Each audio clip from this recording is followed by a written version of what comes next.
Assalamualaikum warahmatullahi wabarakatuh. Perkenalkan, saya Muhammad Fajarul Qolis dari Universitas Muhammadiyah Surabaya, jurusan atau prodi Teknik Sipil, kelas karyawan atau P2K dengan NIM 2023 1333020. Di sini saya akan mempresentasikan dan menjelaskan kuis 1, yaitu mata kuliah perancangan irigasi dan bangunan air. Lanjut untuk soal pertama yaitu jelaskan secara sistematis hubungan antara sistem irigasi, pola tanam, dan indeks pertanyaan atau IP sebagai berikut. A, yaitu peran sistem irigasi terhadap pola tanam. Yang B, bagaimana pola tanam dapat mempengaruhi IP. Dan yang C, mengapa IP tidak bisa ditentukan tanpa mempertimbangkan ketersediaan air. Baik, saya akan jelaskan yang pertama, yang A, peran sistem irigasi terhadap pola tanam. Peran yang pertama yaitu menjamin ketersediaan air. Sistem irigasi menyediakan air secara teratur sesuai kebutuhan tanaman. Jika air tersedia sepanjang tahun atau irigasi teknis, maka petani bisa menanam lebih dari satu kali dalam satu tahun. Kemudian yang kedua, menentukan jenis tanaman yang bisa ditanam. Tanaman seperti padi membutuhkan air yang banyak dan kontinu. Jika irigasi tersebut terbatas, petani akan memilih tanaman yang lebih tahan kering seperti palawija seperti jagung maupun kedelai. Kemudian yang ketiga, mengatur waktu tanam atau kalender tanam. Dengan adanya pengaturan distribusi air, waktu tanam bisa diseragamkan atau dijadwalkan. Ini penting agar tidak terjadi kekurangan air saat fase kritis tanaman. Selanjutnya, yang keempat, mempengaruhi intensitas tanam. Semakin baik sistem irigasi, semakin tinggi frekuensi tanam dalam setahun. Contohnya, jika irigasi tersebut baik, maka bisa dilakukan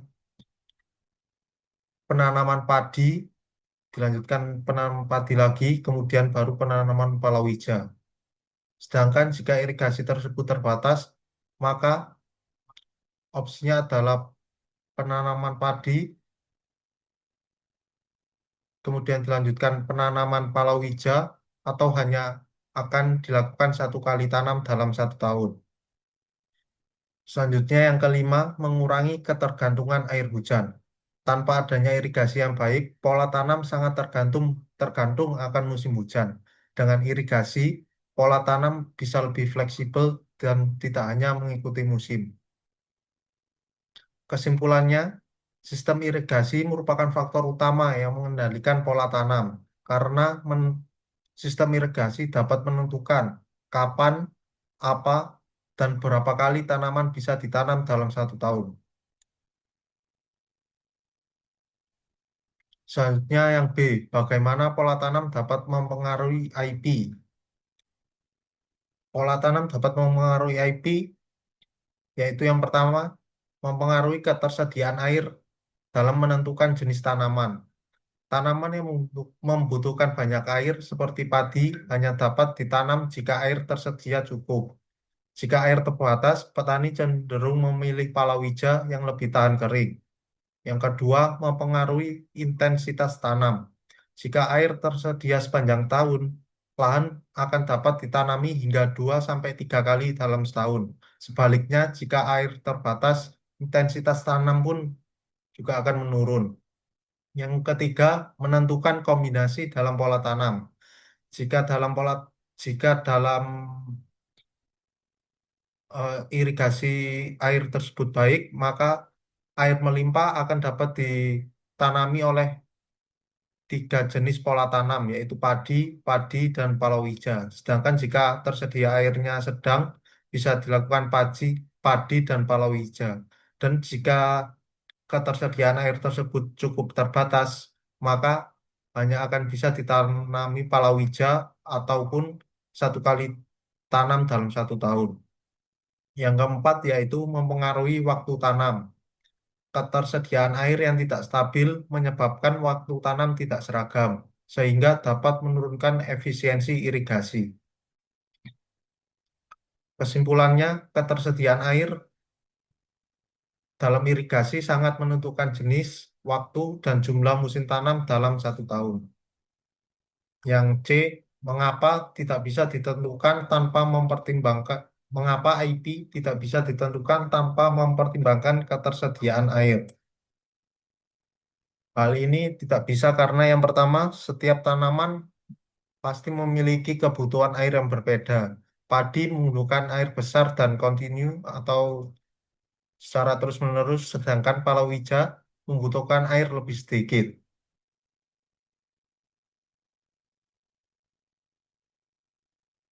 Yang kedua, pola tanam harus menyesuaikan ketersediaan air. Pemilihan jenis dan urutan tanaman harus disesuaikan agar kebutuhan air dapat terpenuhi. Yang ketiga, intensitas tanam mempengaruhi kebutuhan air total. Semakin sering lahan ditanami, maka total kebutuhan air dalam setahun akan semakin besar. Yang keempat, ketidaksesuaian dapat menyebabkan kekurangan air. Jika pola tanam tidak sesuai dengan ketersediaan air, maka tanaman dapat mengalami stres air atau kekurangan air hingga dapat mempengaruhi hasil panen dan menurunkan hasil panen tersebut. Kesimpulannya, pola tanam dan kebutuhan air saling berkaitan, sehingga harus direncanakan secara seimbang agar hasil panen dapat optimal. Selanjutnya, nomor 2, daerah irigasi Jati memiliki kondisi, yaitu debit air terbatas pada musim tanam 3. Pada saat yang bersamaan, petani ingin meningkatkan IP dari tahun-tahun sebelumnya, yaitu 200 menjadi 300. Apakah peningkatan IP tersebut realistis? Berikan penjelasan dan ataupun argumen pendukung. Baik, penjelasan mengenai apakah peningkatan IP tersebut realistis. Peningkatan IP dari 200 menjadi 300 kurang realistis pada kondisi debit air yang terbatas di MT3 atau musim tanam yang ketiga. Hal ini karena IP 300 berarti lahan ditanami 3 kali dalam 1 tahun, sehingga kebutuhan air meningkat cukup besar. Sementara itu, pada musim tanam 3 atau MT3 biasanya terjadi pada musim kemarau, di mana ketersediaan air irigasi cenderung rendah. Jika hal ini dipaksakan, akan terjadi kekurangan air terutama pada fase kritis tanaman yang dapat menurunkan hasil bahkan menyebabkan gagal panen. Oleh karena itu, tanpa adanya tambahan sumber air atau peningkatan efisiensi irigasi, rencana tersebut sulit untuk dicapai. Sehingga kesimpulannya yaitu peningkatan IP menjadi 300 tidak realistis jika debit air tetap terbatas, kecuali ada upaya perbaikan seperti penambahan sumber air atau pengaturan pola tanam yang lebih hemat air. Pengaturan pola tanam yang lebih hemat air tersebut contohnya seperti menanam palawija yang membutuhkan ketersediaan air yang tidak terlalu banyak ya. Lanjut nomor ketiga, lakukan analisis terhadap analisis hitungan IP, kebutuhan air irigasi, ketersediaan air sungai, dan analisis apakah debit sungai mencukupi kebutuhan air irigasi pada MT2 atau musim tanam yang kedua. Jika tidak ada, apa solusi saudara? Baik dari soal yang diberikan dengan ketentuan parameter NIM saya, yaitu yang 2023 133 3020, sehingga nilai parameter A adalah 2 dan nilai parameter B yaitu 0. Berikut adalah data-data sebagai acuan perhitungan. Yang pertama itu data pola tanam. Dari data yang ada, langsung saya hitungkan dan masukkan nilai parameter yang sudah saya jelaskan tadi, yaitu A sama dengan 2 dan B sama dengan 0. Yang pertama, luas lahan baku. 1000 ditambah 10A hektar sama dengan 1000 ditambah 10 kali 2 sama dengan 1000 tambah 20 sehingga luas lahan baku adalah 1020 hektar.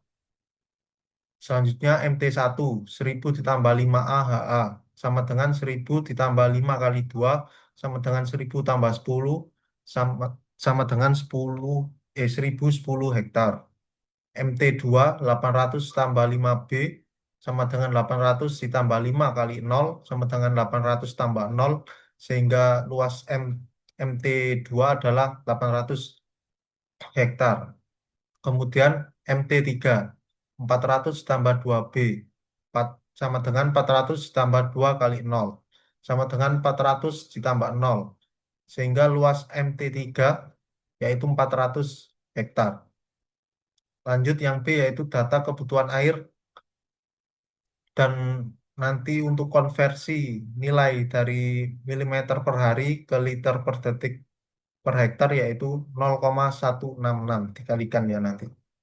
Yang pertama yaitu ET 0, 4 ditambah 0,2 A milimeter per hari. Sehingga 4 ditambah 0,2 dikalikan 2 sama dengan 4 ditambah 0,4 hasilnya 4,4 milimeter per hari. KC 1,1 ditambah 0,002 B sama dengan 1,1 ditambah 0,002 dikalikan 0 sama dengan 1,1 ditambah 0 sehingga nilai KC adalah 1,1. Selanjutnya RE 2 ditambah 0,1 A milimeter per hari sama dengan 2 ditambah 0,1 dikalikan 2 sama dengan 2 ditambah 0,2 sehingga hasilnya RE adalah 2,2 milimeter per hari. Selanjutnya EFF, efisiensi sebesar 65%. Lanjut yang C yaitu data ketersediaan air pada MT2.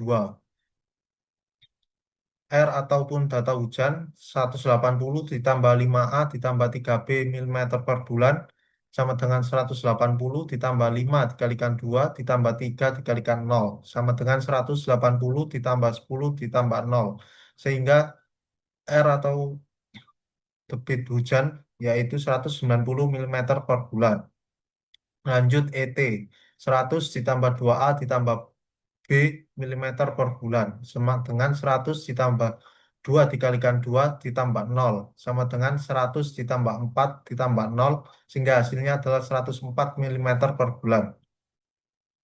Lanjut yaitu CINF sama dengan 0,25 ditambah 0,01 A sama dengan 0,25 ditambah 0,01 dikalikan 2 sama dengan 0,25 ditambah 0,02 sama dengan 0,27. Selanjutnya A 35 ditambah 2A ditambah B dalam satuan kilometer persegi. 35 ditambah 2 dikalikan 2 ditambah 0 sama dengan 35 ditambah 2 ditambah 0 sama dengan 37 kilometer persegi. Langkah pertama yaitu mencari nilai IP atau indeks pertanaman. Diketahui luas lahan baku 1020 hektar, MT1 1010 hektar, MT2 800 hektar, dan MT3 400 hektar. Untuk rumusnya yaitu IP sama dengan total luas tanam lahan dalam 1 tahun dibagi luas lahan baku dikali 100%. Sehingga rumus IP menjadi luas MT1 ditambah luas MT2 tambah luas MT3 dibagi luas lahan baku dikali 100%. Masukkan nilainya sebesar 1010 ditambah 800 ditambah 400 dibagi 1020 kali 100%. Sehingga totalnya 2210 dibagi 1020 kali 100%. Didapatkan nilai IP sebesar 206,7%. Dalam artian lahan tersebut mampu 2 kali tanam dalam 1 tahun. Lanjut langkah kedua yaitu menghitung ETC atau evapotranspirasi tanaman. Diketahui etanol 4,4 mm per hari dan KC 1,1. Di sini rumus ETC sama dengan KC dikali ET 0. Sehingga ETC sama dengan 1,1 dikali 4,4. Didapatkan nilai ETC 4,84 mm per hari. Lanjut langkah ketiga yaitu menghitung NFR atau Net Field Requirement, yaitu kebutuhan air bersih di lahan pertanian yang harus tersedia untuk memenuhi kebutuhan tanaman. Diketahui RE 2,2 mm per hari dan ETC pada perhitungan sebelumnya didapatkan hasil 4,84 mm per hari, sehingga NFR dihitung dengan rumus ETC dikurangi RE, sehingga NFR 4,84 kurangi 2,2, nilai NFR didapatkan 2,64 mm per hari. Lanjut langkah keempat menghitung DR atau debit rencana. Diketahui nilai NFR dari perhitungan sebelumnya 2,64 mm per hari dan diketahui efisiensi lahan sebesar 65% atau 0,65. Maka rumus untuk menghitung DR adalah NFR dibagi efisiensi. DR sama dengan 2,64 dibagi 0,65. Didapatkan nilai DR atau debit rencana sebesar 4,06 mm per hari. Nilai tersebut kemudian dikonversi ke liter per detik per hektar, ya. Sehingga didapatkan DR 4,06 dikali 0,116, didapatkan nilai debit rencana 0,47 liter per detik per hektar. Lanjut langkah kelima, menghitung total kebutuhan air pada MT3, MT2 atau musim tanam yang kedua. Diketahui debit rencana pada perhitungan sebelumnya yaitu 0,47 liter per detik per hektar. Kemudian untuk luas MT2 800 hektar. Maka I atau sama dengan debit rencana atau DR dikalikan luas lahan MT2. I sama dengan 0,47 kali 800, sehingga hasil I sama dengan 376 liter per detik. Kebutuhan air yang dibutuhkan. Langkah keenam menghitung water surplus atau WS. Diketahui R 190 mm per bulan atau debit air hujan, kemudian diketahui ET 104 mm per bulan, sehingga water surplus dapat dihitung dengan rumus R dikurangi ET, dimasukkan nilainya 190 dikurangi 104, didapatkan hasil 86 mm per bulan, dan nilai ini termasuk nilai positif, ya, sehingga eh, nilai positif tersebut maka terjadi kelebihan air. Langkah ketujuh yaitu menghitung infiltrasi. Infiltrasi sendiri merupakan proses masuknya air dari permukaan tanah ke dalam tanah melalui pori-pori tanah. Diketahui parameter dalam soal CINF tadi 0,27 dan WS diketahui diketahui setelah perhitungan tadi 86 mm per bulan, sehingga infiltrasi dengan rumus CINF dikalikan WS 0,27 dikalikan 86 didapatkan nilai infiltrasi sebesar 23,22 mm per bulan.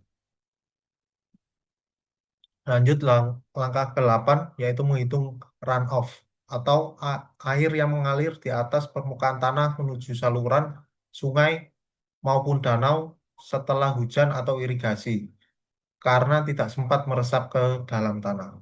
Diketahui infiltrasi tadi 23,22 mm per bulan dan diketahui WS besar 86 mm per bulan. Sehingga didapatkan nilai runoff dengan rumus WS dikurangi I. Runoff sama dengan 86 dikurangi 23,22, dapatkan nilai runoff 62,78 mm per bulan. Lanjut langkah ke-9 menghitung ketersediaan debit.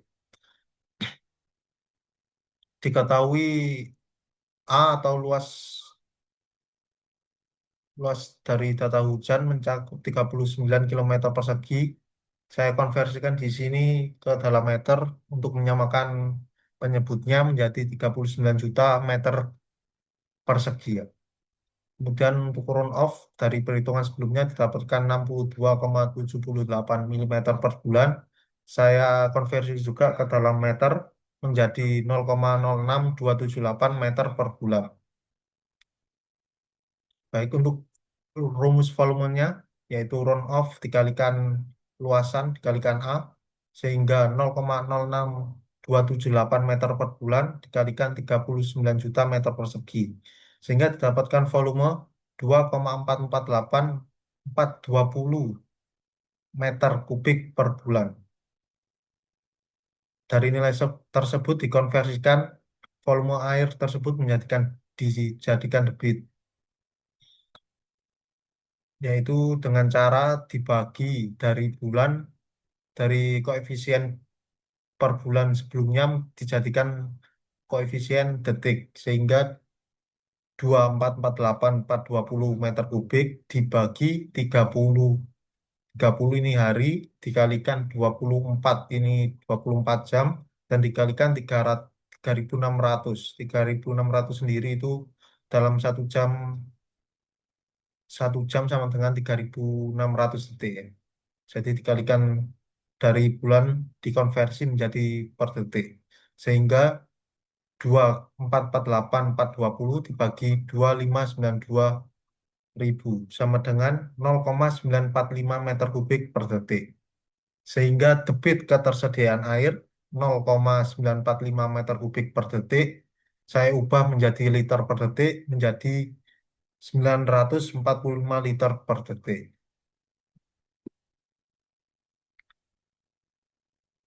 Kemudian kesimpulan dan evaluasi neraca air.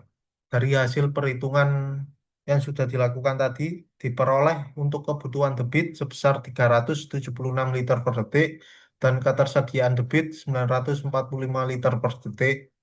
Sehingga kesimpulan dari perhitungan yang sudah dilakukan yaitu yang pertama, ketersediaan air sangat mencukupi untuk memenuhi kebutuhan irigasi pada kondisi tersebut. Debit tersedia lebih besar dari debit kebutuhan. Surplus atau beda debit kurang lebih 569 liter per detik. Kemudian yang ketiga, sistem irigasi dalam kondisi yang aman dan mampu melayani kebutuhan air tanaman. Selanjutnya, tidak terjadi defisit air sehingga risiko kekeringan sangatlah kecil.